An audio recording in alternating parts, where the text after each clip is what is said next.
Alright, if everyone could just get seated for me. Thank you. Ladies and gentlemen, we are gathered here today to mourn the loss and tragic death of the Google Stadia. Some of you may not mourn this death, and now that I think about it, neither do I. After just 3 short years, Google has announced that they are pulling the plug on Stadia, canceling all future support for it come January 18th. Like watching a kid stick a fork in the electrical outlet, we all saw this coming. Breaking into the console or gaming service market is really difficult. Many have tried, most have failed, and few have stood atop the peak. I found this post by Jason Schreier really funny. Google Stadia boss to me in 2019. Is this just another ambitious Google project that will disappear in a few years like Google Plus? Looks like he called it. And then Google's vice president and general manager Phil Harrison said this: I understand the concern, but I think that all you have to do is look at the level of investment that we have made and continue to make in Stadia. This is not a trivial project by any means. This is a very, very significant cross-company effort that isn't just my team, but it's also across YouTube, it's across our technical infrastructure and networking team. It represents thousands of people who are working on this business. Thousands of people no longer working on this business. And that's just, if we're to take him at his word, that's a huge level of investment. It's almost maybe too much. Too many hands in the cookie jar, if you will. Within 3 months, the Stadia will be nothing more than a number added to the list of projects killed by Google. Apparently they have a website that keeps track. Now, several questions are worth asking and answering. Does anyone care? I'll get back to you on that. We'll see how this video performs. Second, what does this mean for the industry? If Google can't break into this market, then who can? And finally, why did the Stadia fail? And what can we all learn from that? That's a spicy subject of today. Learning from failure. We all gotta do it. Sometimes it happens the hard way, so let's jump into it. When Stadia was first announced, I was like, okay, well, I'm not sure what this is, but it's backed by Google, so they've got a pretty good chance.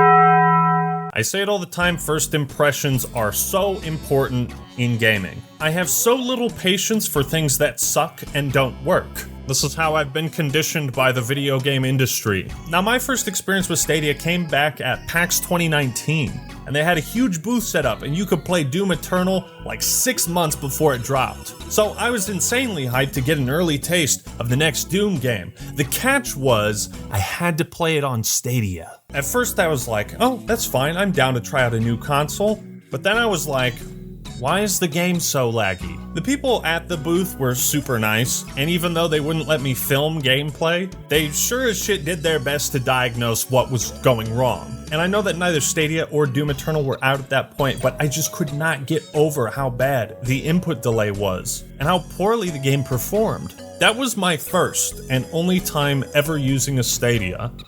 I have no regrets. The first impression didn't stick the landing, and I was never given a reason after this to ever pick up a Stadia or try it. No thanks. I'm good. Peace out. So my situation was, I heard about the Stadia, I tried it out, and I still didn't know what the appeal was. Why would I get this console? Now, some of you that are aware of what Stadia actually is might have picked up on what I'm doing, and that's referring to Stadia as a console. Google Stadia is not a video game console. It was software, not hardware, and I only just realized that after it was canceled. That's how poorly the marketing got the message across. That's how little Google really invested in showing this thing off after it came out. It just seemed like radio silence, like after it came out, nobody talked about it. I mean, this was supposed to be a massive new competitor to Sony, Microsoft, Nintendo, Steam, Epic Games, Battle.net, and I don't even know what was special or unique about it. If you actually go back and watch the first official trailer for Stadia, it spells out our current predicament perfectly. Stadia is only the newest, most logic-defying, mind-bending, absurd gaming platform on Earth! Forget boxes, forget consoles, just your games, your screens, and electric air. And this electric air is Stadia! Unlike consoles, Stadia doesn't take up any space. Oh my gosh, this online service doesn't take up any space in my living room? Finally! I've been waiting for one of those. Space? Really? You serious? Bro, if people want to play PS5, they're gonna make room for it in their living room. Unless we're talking the Atari 5200 or the Philips CDI, gaming console size has never really been an issue. It makes no noise. It has no smell. Watch. Go find Stadia, boy. Don't worry. You'll never find it.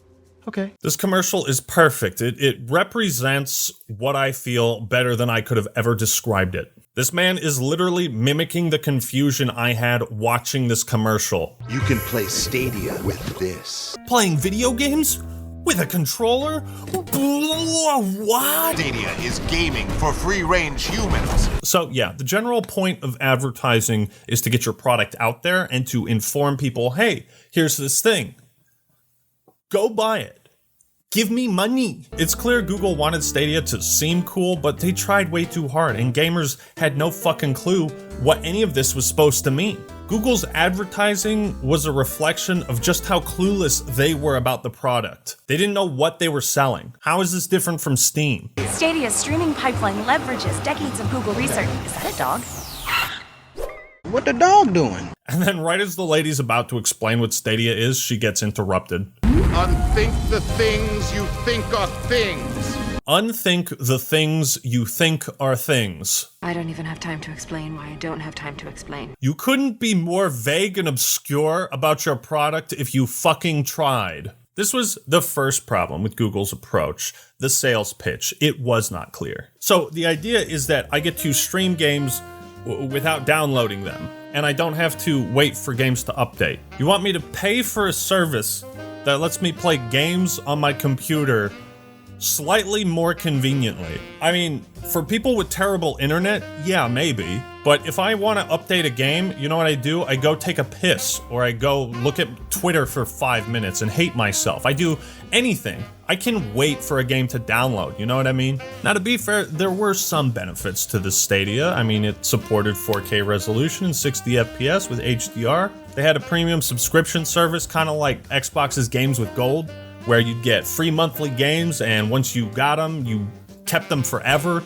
Google actually didn't charge you to play multiplayer games, no Xbox Live or PlayStation Plus or whatever the fuck Nintendo is doing with Switch Online. Being pro-consumer is a good selling point, and these were good selling points. They just should have been at the forefront of the advertising. Stop trying to be cool and tell me what it is you're selling. And the idea of Google using their own bandwidth to stream the games to your computer, it's a neat idea, if a bit niche. There was even going to be exclusive titles produced in-house by Stadia. They were contracting other studios to make exclusives and partnering with third parties to port games like Destiny across. A lot of people saw the potential with Stadia, and there was potential. If Stadia had worked, had a nice user interface, was very pro-consumer, got some exclusive games, and it all worked relatively flawlessly, I could see this carving out modest success, at the very least. Regrettably, what held Stadia back was Google itself, as they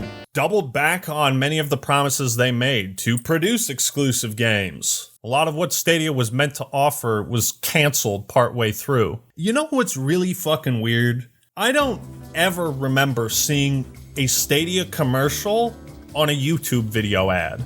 Like, think about that. Google didn't even promote this across YouTube. At least not after it came out. Like, you don't have to pay yourself to sell your own product. I can say, hey, go follow me on Instagram. That doesn't cost me anything. It just seemed like Google started this thing, noticed that it wasn't gaining traction immediately, and then was slowly pulling the plug out until just now when they finally yanked that last little bit out. Google also, in 2021, when they shut down some of the game development they were doing, their idea was to shift to more of a publishing platform, and that's a really hard sell.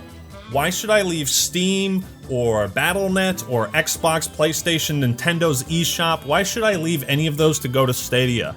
The answer, there was no reason. So they started focusing on being a publishing platform, but they couldn't really hard commit to that either. So that's why the Stadia is in the position it's in. It was really directionless. The reality is, if you don't have exclusive games or a killer product or killer customer service or some killer app, there's no reason for me to leave any of the places I'm already playing games to go to your place. especially if it doesn't offer any obvious benefits. Like, bro, apparently Hideo Kojima was working on a new Death Stranding exclusively for Stadia and Google canceled that?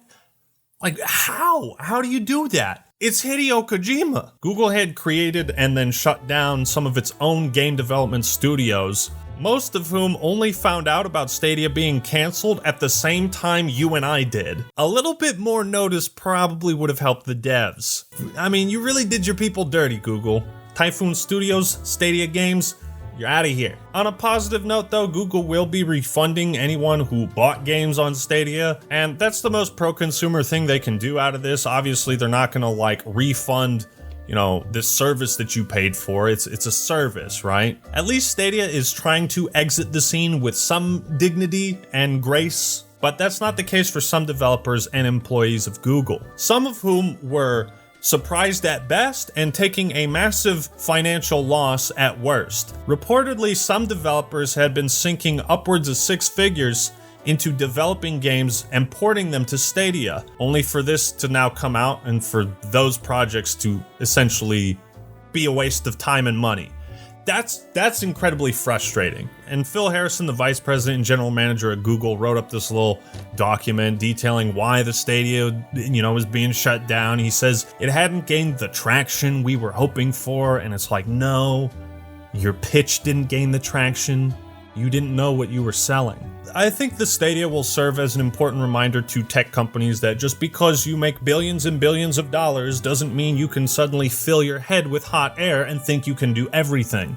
Not all products succeed if you throw money at them. You need to know who you're selling to and what you're selling. And if you don't know and you can't convey them, people don't know what the fuck you're trying to sell them, they won't buy it. You can't always throw money at something to make people give a damn. I mean, Amazon is also looking a little bit shaky with their game development studios and some of the games they've come out with. It's a tough gig. And if anyone was going to succeed, it was probably going to be Amazon and Google. However, this has probably discouraged other companies from trying the same thing. I'm all for competition. I want to see new consoles and new services, hop onto the scene. If they suck, get them out of here. And if they're great, then whoop-de-doo, win for everyone. But you have to make it worth picking up, and you have to show that to people. Stadia's failure really shows how volatile the games industry can be. They said they had over 1,000 people working on this, and I have to wonder, did all those people just lose their jobs? Are they getting transferred? Are they still going to keep working on this until January? Who knows? So yeah, rest in peace, Google Stadia. You will be missed, not by many, but by some. But what do you think? Did you ever pick up a Stadia or try it out? What was your experience playing on it? Do you care at all about Google Stadia's shutdown? Let me know your thoughts and opinions in the comments below. Don't forget to like the video if you enjoyed it and subscribe to the Act Man for more awesome content. Alright everyone, that's all I got for today. This is the Act Man signing out. Peace!